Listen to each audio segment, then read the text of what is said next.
kami sa Sanctuary of Truth. So kuha kami ng makunin natin helmet. Yan, layo pala na lakarin dito. Sabi dito rin. Ano?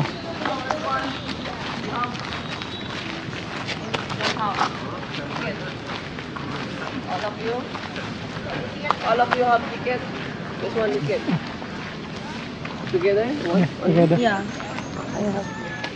Hindi ka pala kumuha. Baliw. Kala ko sa dalawa na tayo eh. Hindi. Isa-isa pala. Pinabot nga yun ni ano. Nagsasalita siya ng salita eh. Dumaan ako sa harap niya. Hindi naman binigay sa akin. Kaya nga sabi ano.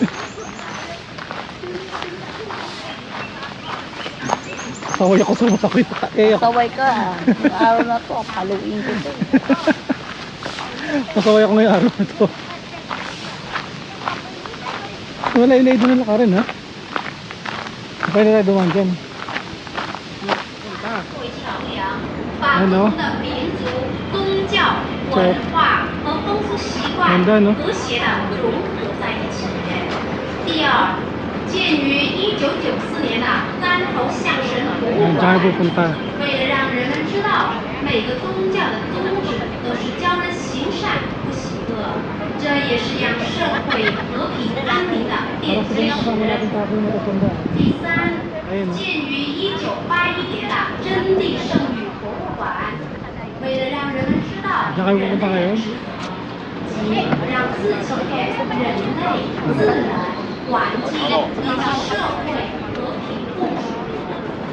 对于真谛圣域博物馆，创始人看到了当前的社会问题， Ayos ba? 包括经济状况、现代技术和物质世界，这些因素使我们失去道 Eh 德。 ako videographer ko eh.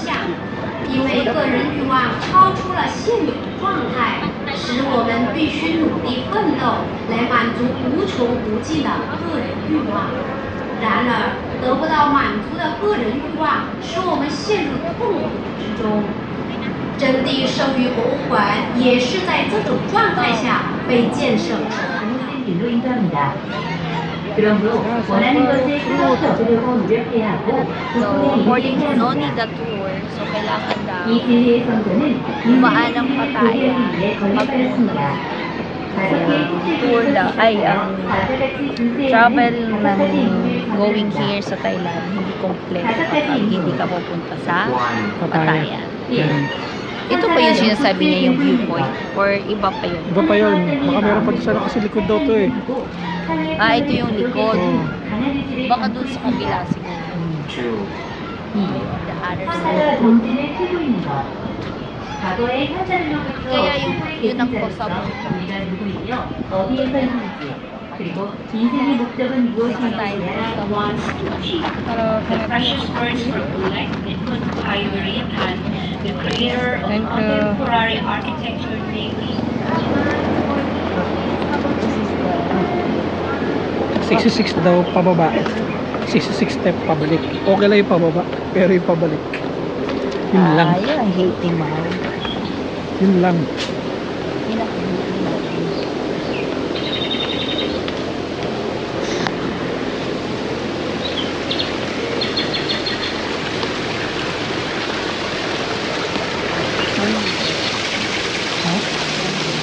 Siguro. 66 step. Bayad.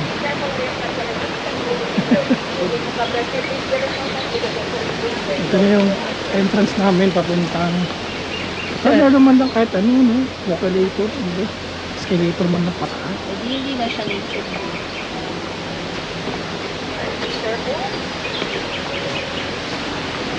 Your helmet is precise, you can adjust the one at the back. While we're working outside, you can still actually hold it, but inside the museum, you need to wear the one because they're installing new artwork. Don't worry about your helmet, everyone. It's already clean and sanitized. Be careful with your steps, everyone. You can hold your handrail if you need. Mag-helmet daw kami, so tatanggalin ko na rin yun.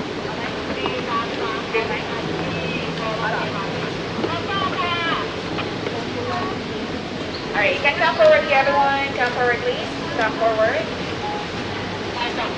Alright, come forward, please. You don't need to be in line. We all just gather over together while waiting for the others to come down. Be careful, everyone. Be careful. สวัสดีค่ะ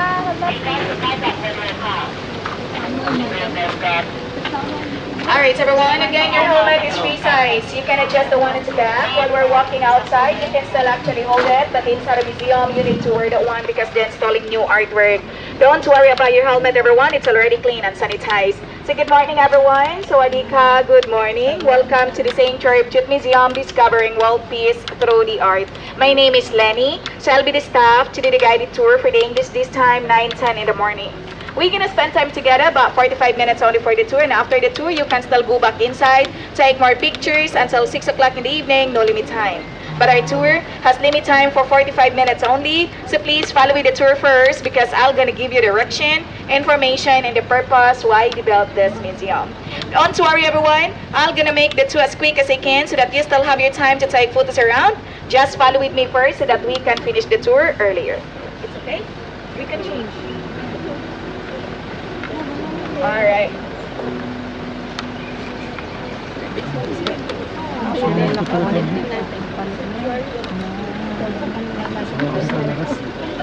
Alright, let's start with answer, everyone. Let me show you our carving departments here on how to do the artwork manually, just using chisel and hammer every artwork that they do.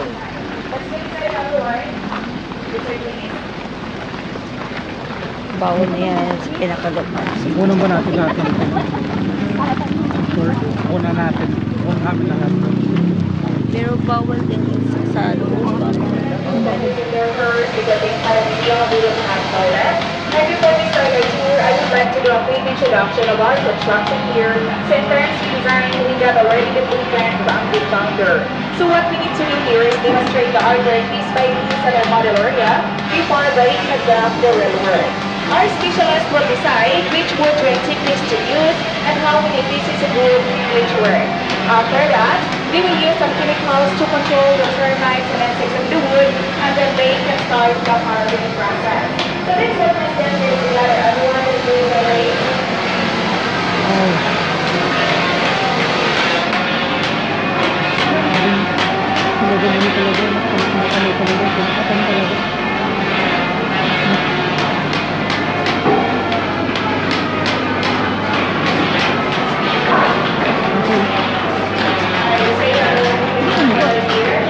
Tama ko muna picture. Everyone, this is the writing department here where the wedding artist will do the patient need.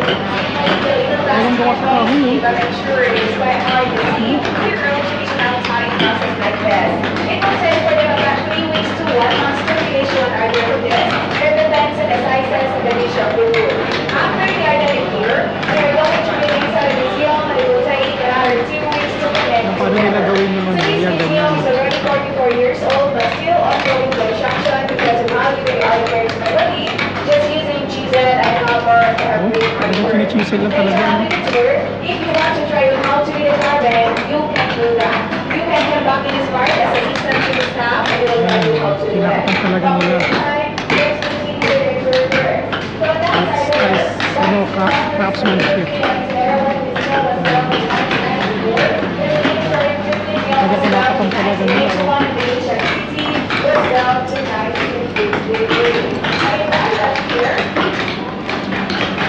This is the original model of the museum. Every artwork, they demonstrated it first before they conduct the real work. Originally, this is 10 times smaller than the museum, so this is the scale of 1 to 10. 1 centimeter here and 10 centimeter there.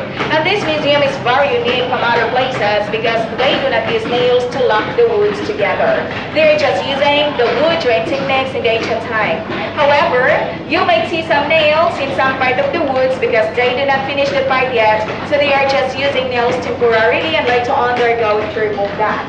So let me show you some of the examples of the wood drawing techniques that we are using here. This example one, example two. Alright, so here everyone. Forward here please, this one is right. Alright everyone, so these are some of the examples of the wood drawing techniques that we are using outside and inside of the museum. You can touch and learn as well how it works if you'd like. This is what we call shingle roof. This is what we use for the roof, and the line there is for the water drop. Here, this is our wooden pin and wooden wedge. Then interlock this one together. Originally, this is what they use as a nails like that. Inside the museum, they have over 170 pieces of column. So this is how they interlock the mortise and the tenon like this. And here, this will hold the weight that it will not move. And this is how they lock the column and the balcony. So once they are locked, it will not move anymore. Right here, this is our long dovetail. This is how they lock for the wall at the back is decoration. So if they want to add more, they just put more and more. The same thing with this. This one is dovetail as well, but this one is double purpose. This is how they lock for the wall, the ceiling, and the column area. So this is how they connect them together. So all the knowledge here are coming from the past Siam, like ancient time, worker passed to generation to generation. Alright, moving on to the next side here, everyone. Let's do this right here. Ayan ang sanctuary, oh. Ang ganda, oh. Wow.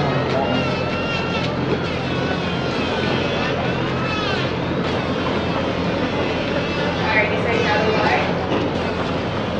Alright, so everyone, I think you want 2 minutes to take picture there. After that, we'll...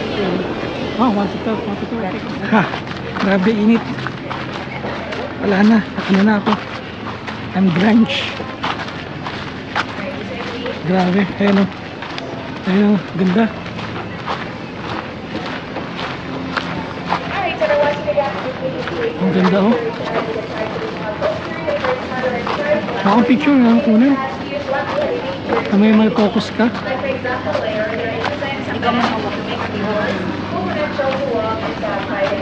the second certification is the Thai rice farmer because in the past, most of the Thai are rice farmers. We start from burning the rice, gather away for going the rice and praying for the rain. Actually, they also do cat for rain Just provided nila yung ano. because they believe that cat has magic power to reduce the rain. Okay, moving on to the next slide, everyone. Let me share about the Pwede mo yung phone mo. Ito, mabalik na tayo.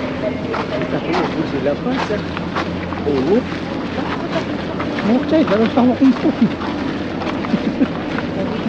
Grabe nga init. Ayan.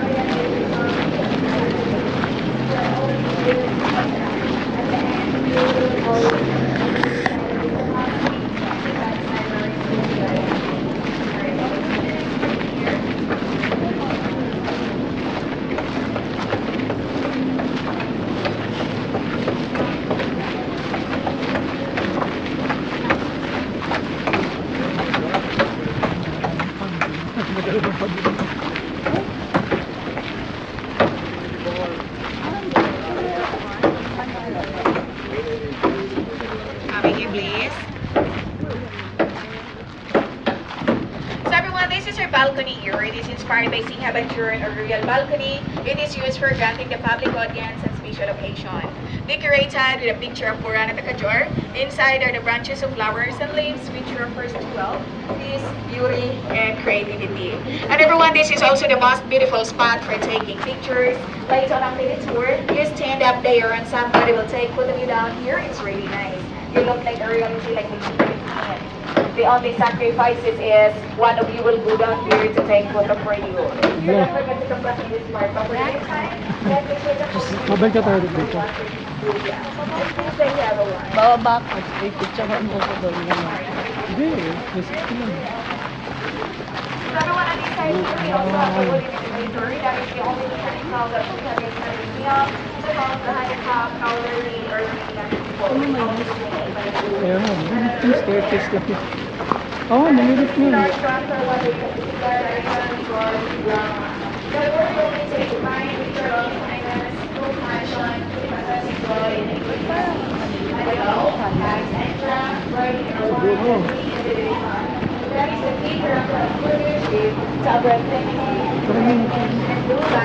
To the other people.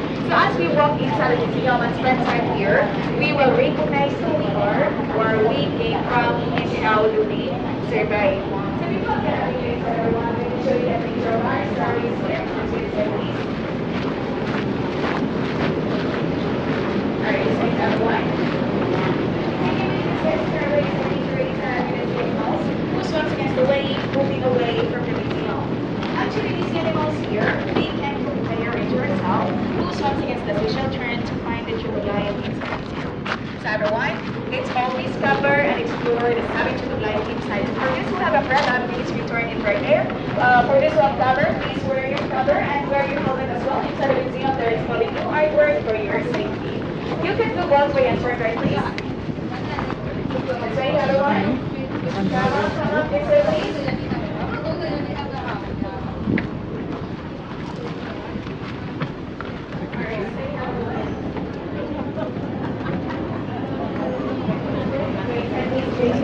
Piece of picture. Good side, everyone. Good side, everyone. You can do both way and turn right, please. You can do both way and turn right. Good side, good side. So dito, Good side, please. Good side, everyone. Tara, mabilisan tayo dito. Come inside, please. Go inside over there. Come inside, everyone. This side, this side. Be careful, be careful. You can do both way and turn right. This way, please, this way. Wow. Come inside, everyone. Come on, please. Come on. Take picture later. Don't worry. You have all your time later on after the tour. You can return your umbrella right there. Everyone, let's continue with the tour first. Everyone is waiting inside. This way, please. Thank you so much. This way, this way. Come on. This way, please. Alright, this way, everyone. You can do both way and turn right, please. Alright, this way. Come inside, please. Come inside. Alright, don't worry, I promise you to make the tour as quick as I can so that you have all your time to take photos around. Just follow the tour first so that we can finish it earlier. This way, please. Alright, come inside, everyone. This way. Thank you so much. Alright. So welcome inside the museum, everyone. So this is the first trip light here. Who we are, where we came from. This one here was built to show the concept of human equality. That no matter how rich you are, where you came from, what religion you are believing, we are all the same and compounded with these four basic elements such as earth. Earth in our body, it could be our physical body, like organ inside our body, skin, and bones. The second one there is the elements of water, which is also known as liquid. So in our body, it could be all the liquid things that we have, like our sweat, tears, urine, and plasma. The third one there is the elements of fire. So in our body, it could be our body temperature, energy, and emotion. And lastly, that is the elements of wind. So in our body, it could be the gas and oxygen that we have. So everyone, these four elements here made us human, balanced, and equal, which is the first truth of life. So everyone deserves the same treat and respect because we are all the same human being. Okay, so this is the first one here. Next, let me show you the second truth of life to the next part there. Again, later on after the tour, you can still come back in this part and take more pictures. Don't worry, inside the museum, we're going to explore about 20 to 25 minutes only. And after that, it's your free time already, okay? So let's continue with it to everyone. Let's go this side, please. Are we here? So everyone, please be careful with distance here and please wear your helmet. Don't stay longer on this side. We are installing new artwork up there for your safety. Again, don't stay longer on this side. We're installing new artwork up there. Alright, let's stay here.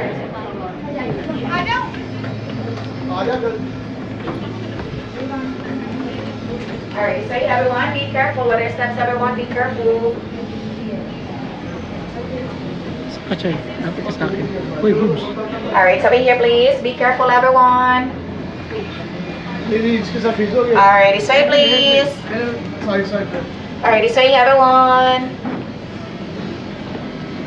Alright, this way. Be careful. Sanctuary of Truth. Naliwanagan ka ba?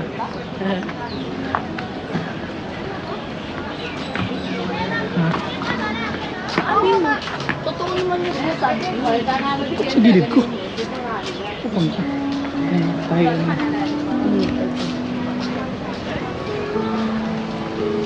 So okay naman yung tour. Medyo bitin lang sa picturean. Kasi Eh, nga, kasi consume lahat niya ng oo, na-consume niya lahat ng ano kasi meron na kaming isang oras dito. So, na-consume niya almost 30 minutes to 25 minutes. sabi niya bibigyan ng Oo. ilang minuto. Hindi, kasi hanggang alas 6 naman pwede magstay dito. Kung hindi ka naka-tour, hanggang alas 6 ka pwede dito. Pero naka-tour kasi tayo. Saka group tour pa. Kung private ka, pwede ka magtagal dyan.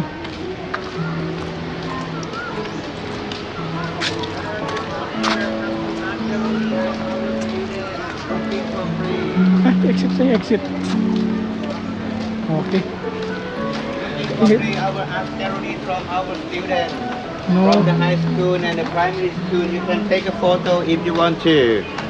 So they are painting our convent to living better in the world. No, malilate na kami. Baka maiwan kami ng bus. Ito. Ito na po, the moment of truth. Akit na kami.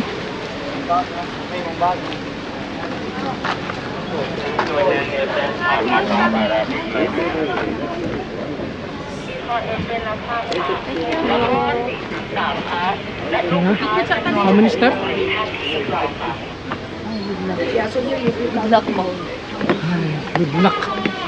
Ito ang tour.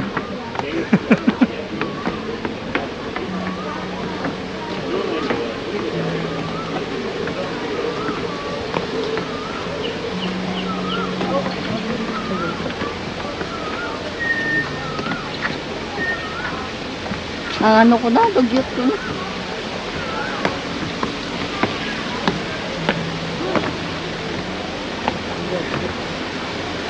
Ay, yun na. Nakakahinga lang kasi paakyat. Grabe. How many step pa? Pagod ka na nga sa tour. Akat ka pa ng hagdanan.